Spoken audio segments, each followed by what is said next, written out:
Hey, iSauce, Inverted Igloo here. Today, I will be telling you why communism is bad.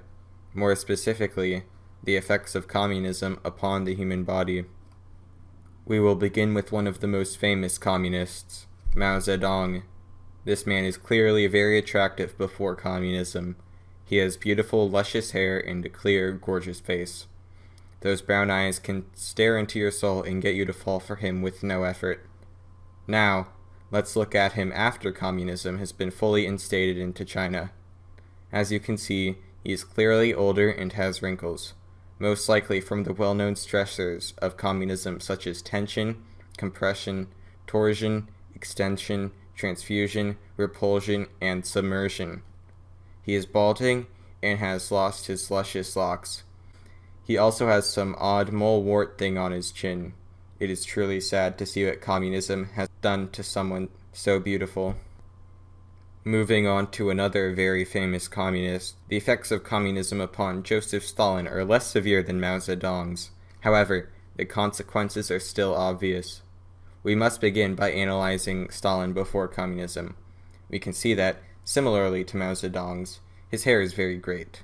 It is wavy, long, and beautiful. His eyes are iconic, and his beard most men would kill for.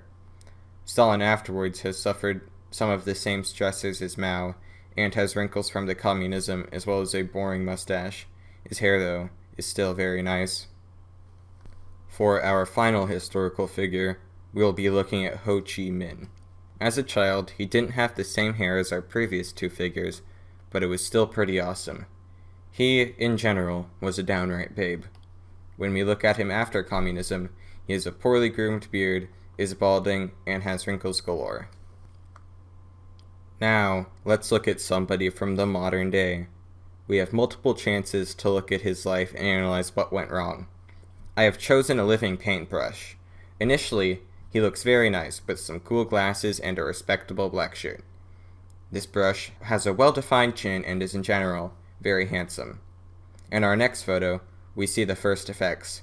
This man has grown some beautiful pecs and continues the blonde, beautiful, wavy hair. We can see now that he is very buff. He also has gained a collar, meaning that he is most likely some kind of furry paintbrush or possibly into BDSM. Finally, we see that he has gone bald and looks very depressed overall. Because of a baldness, he has lost all function as a paintbrush and should be recycled.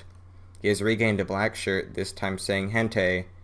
Overall, he went from a babe to super hot and now has sunk to a new low, becoming merely a snack.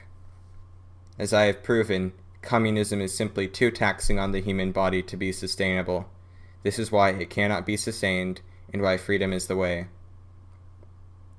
This video was brought to you by Private and